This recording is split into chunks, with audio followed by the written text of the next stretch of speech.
свапа. Сегодня рождение начался с того, что мы побеждали шкивы на обоих моторах, шкивы распредвалов.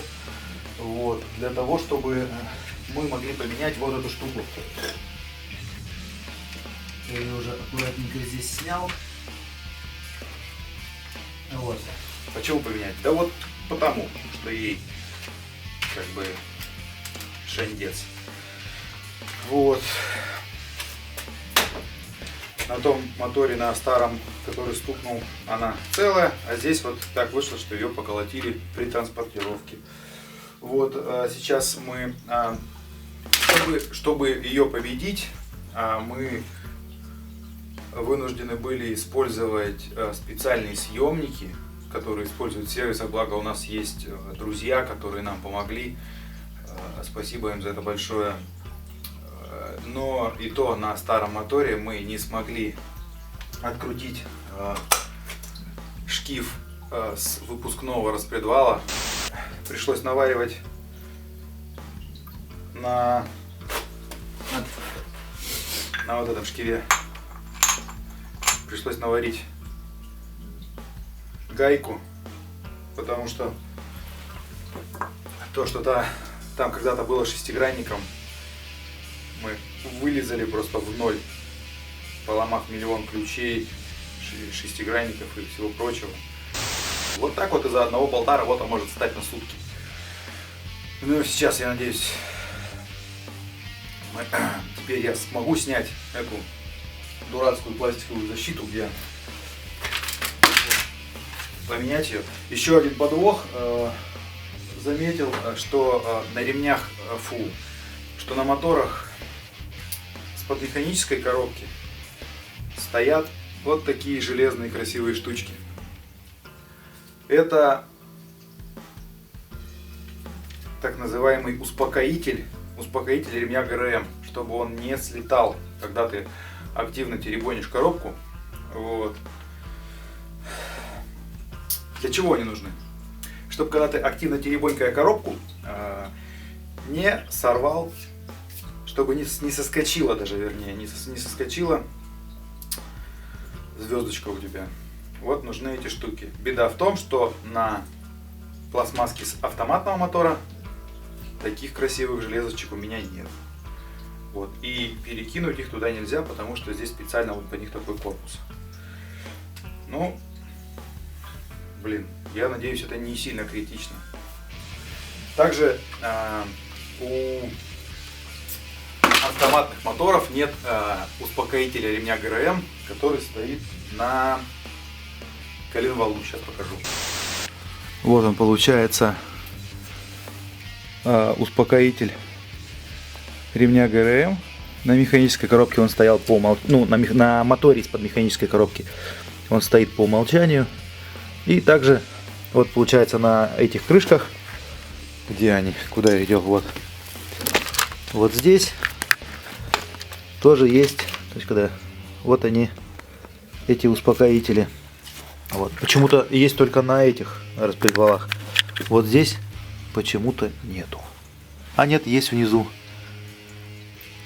Интересная конструкция. Сверху здесь нет, а здесь есть. На автоматном моторе вообще ничего такого нет. Вот он, автоматный наш мотор. Я уже как-то показывал, когда свапал на механику.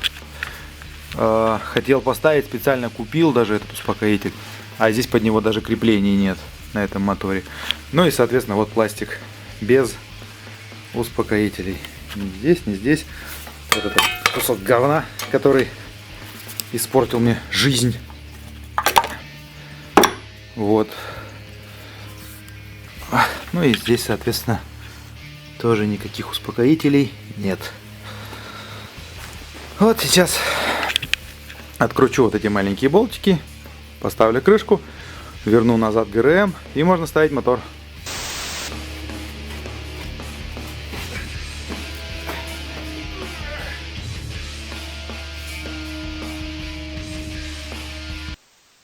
Вот подготовили мотор к установке, уже осталось только поменять турбину. Я почему-то последнего думал, что здесь будет TD04L, потому что, ну, вроде как мотор такой же, как на VRX. Сейчас выглядел, там обычная TF035 стоит. Хоть я и, помнится, говорил, что она нравится мне больше, чем TD04HL. Вот. За счет того, что она дуть начинает пораньше. Но она сдувается тоже раньше, во-первых. Во-вторых, под TD-ку нужно было шиться. А я же что, я же человек простой. Поставил турбину и поехал. Зачем шить? Вот. Это касается, кстати, всех, кто без ума меняет на моторе турбины и едет и ничего не делает, как бы херовые дела. Она лучше не поедет этого. Как ни странно, поедет она хуже. Даже если вы поставите турбину от какого-нибудь там STI или я не знаю чего угодно. Пока вы не прошьете ее в мозг, ехать она не будет нормально. Вот. Поэтому, ну, в мозге в моем, в том, котором сейчас будет, тоже прошита ТФ-ка. Но я это недоразумение поправлю максимально быстро. Вот. А турбину на снятом моторе менять значительно проще, чем на установленном. Поэтому я турбину поменяю заранее, а прошиться потом прошить. Просто пока, до того времени, пока мозг не будет прошит, я просто не буду дуть. И все, буду аккуратненько ездить. Вот такие дела. Значит, меняем турбину и начинаем внедрять мотор.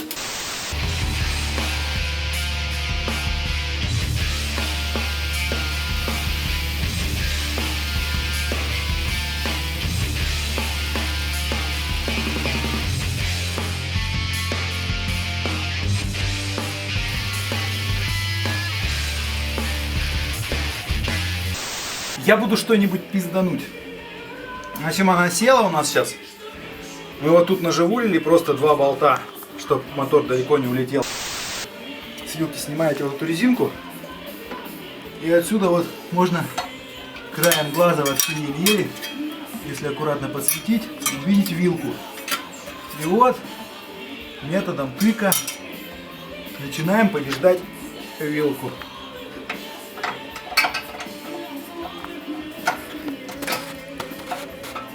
Если определить очень легко, села вилка или нет, берете палец, втыкаете, если палец втыкается, вилка села. Если вилка стоит неровно, палец вы никогда не воткнете. Короче, вон там надо смотреть, на камеру это никак не показать, но я думаю, если не слепые, то увидите.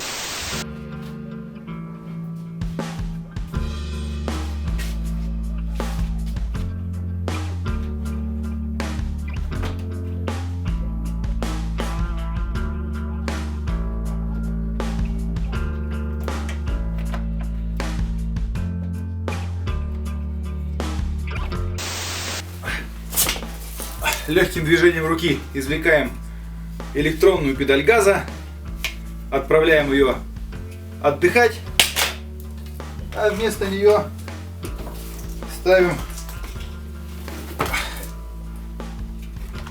аналоговый трос.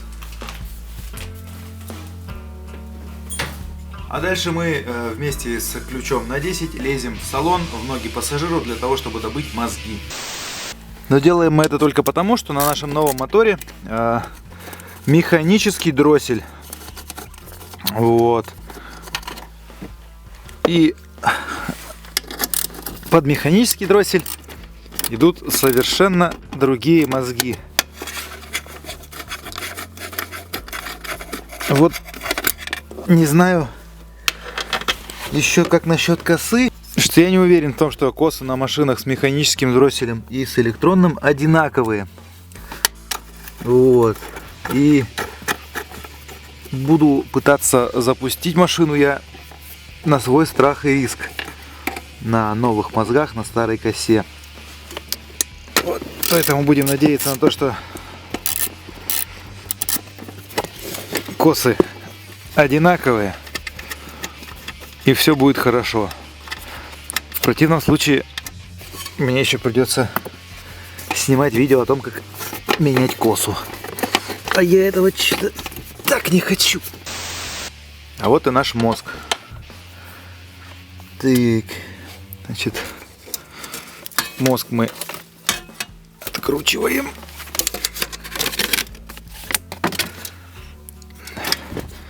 Значит, это мозг, ну, можно так сказать, универсальный от автоматной машины, но у него есть идентификатор, который... Вот она нога, которая была кинута на землю. Это говорит мозгам о том, что в настоящий момент установлена механическая коробка передач. Вот. Но на механический дроссель эти мозги уже не рассчитаны. Поэтому только для того, чтобы поставить механический дроссель, вынуждены менять мозги. Вот пины на родном мозге. И вот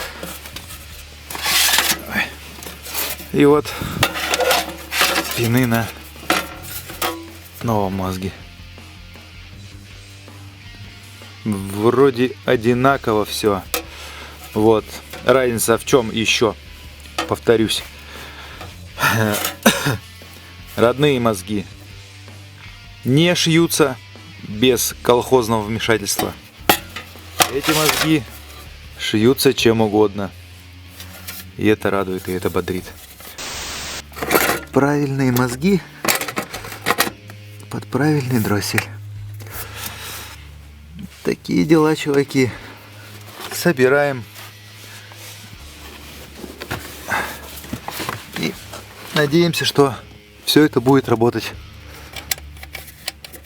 Иначе меня ждет еще пара веселых дней в гараже.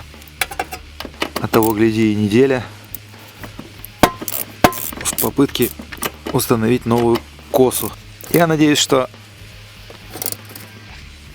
вся разница между этой косой и родной косой от этого мозга — это только вот эти вот проводки, которые идут у нас на датчик скорости, нейтрали и датчик заднего хода для механической коробки передач. В остальном, я надеюсь, коробки идентичны. Завтра посмотрим.